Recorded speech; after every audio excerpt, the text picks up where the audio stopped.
Assalamualaikum warahmatullahi wabarakatuh. Perkenalkan, nama saya Amelia Aryu dengan stambuk A22121079 dari kelas A kelompok 3.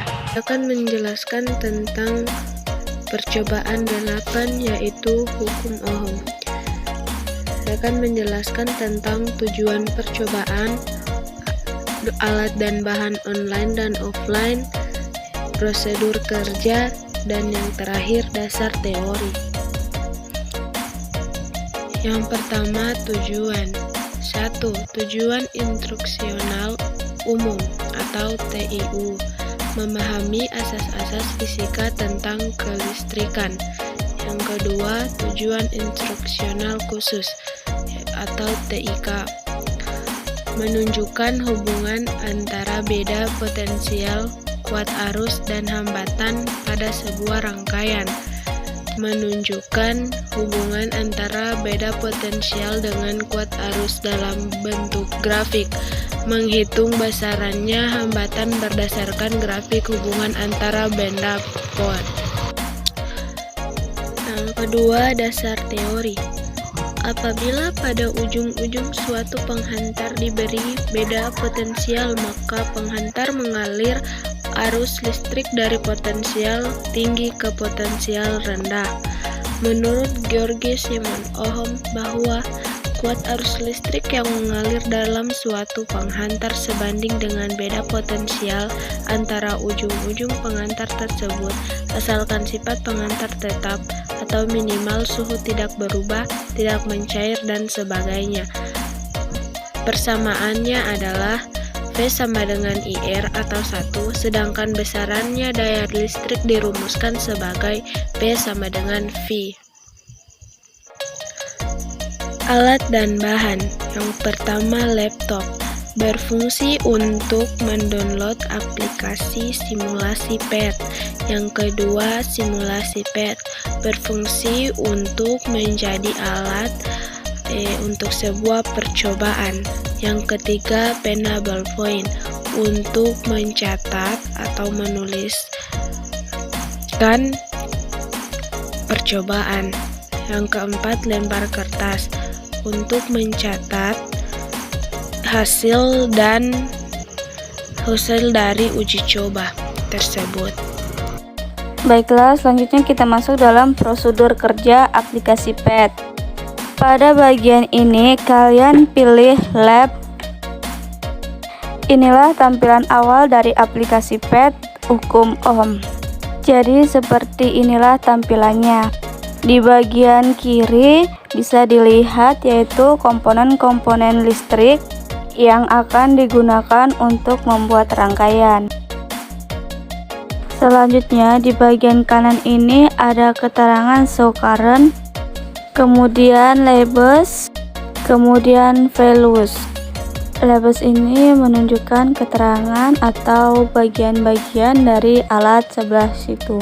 Sedangkan values berfungsi untuk menunjukkan besarnya nilai pada alat atau komponen-komponen listrik yang kita gunakan. Ini adalah alat voltmeter untuk mengukur beda potensial. Kemudian ini adalah ammeters untuk mengukur kuat arus. Kemudian ini adalah wire resistivity untuk mengatur hambatan pada kabel yang digunakan. Jadi kita gunakan ini saja yang paling kecil. Kemudian baterai resistance yaitu untuk mengatur bagaimana besarnya resistansi pada baterai. Kemudian mari kita membuat sebuah contoh dari rangkaian tertutup untuk mengukur arus dan beda potensial pada rangkaian listrik yang kita buat nanti. Baiklah, simak penjelasan berikut ini. Pertama, kita ambil sebuah baterai. Kemudian ambil baterai, letakkan. Baterai ini bisa dipindah-pindah posisinya. Kemudian ambil kabel. Setelah itu hubungkan lagi kabel selanjutnya. Selanjutnya hubungkan dengan resistor.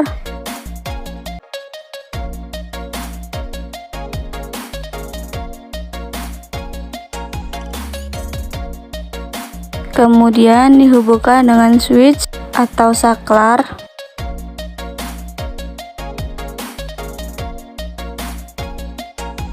Kabel ini bisa diperpanjang maupun diperpendek dengan cara menariknya saja.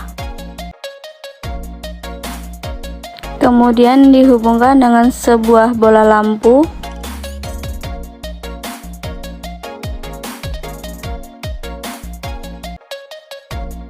Untuk memperlihatkan menyala lampu ini, silahkan ditutup saklarnya. Ini ada pergerakan arus. Untuk mengukur besarnya tegangan pada lampu atau bola lampu tersebut bisa diukur melalui voltmeter. Jadi bisa kalian letakkan kabelnya di bagian bawah dan juga bagian atas arus listrik. Penunjukan pada alat tersebut sebesar 4,5 volt. Jadi tegangan yang terjadi antara dua titik tersebut sebesar 4,5 volt. Kemudian jika ingin mengukur besarnya kuat arus, maka menggunakan current. Kemudian kita tempatkan di situ, lalu dapat terbaca 0,45 ampere. Jadi arusnya sebesar 0,45 ampere.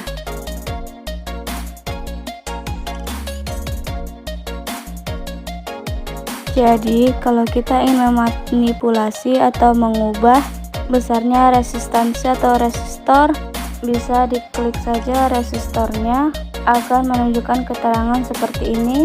Untuk menambahkan resistansi atau resistor, silahkan diklik saja, kemudian digeser ke kanan.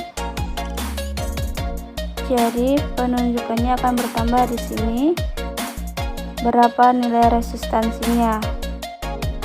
Dan tentu saja pengukuran arus dan beda potensial mengalami perubahan. Baiklah, sekian dari video prosedur kerja praktikum 8 yaitu hukum Ohm. Saya ucapkan terima kasih. Wassalamualaikum warahmatullahi wabarakatuh.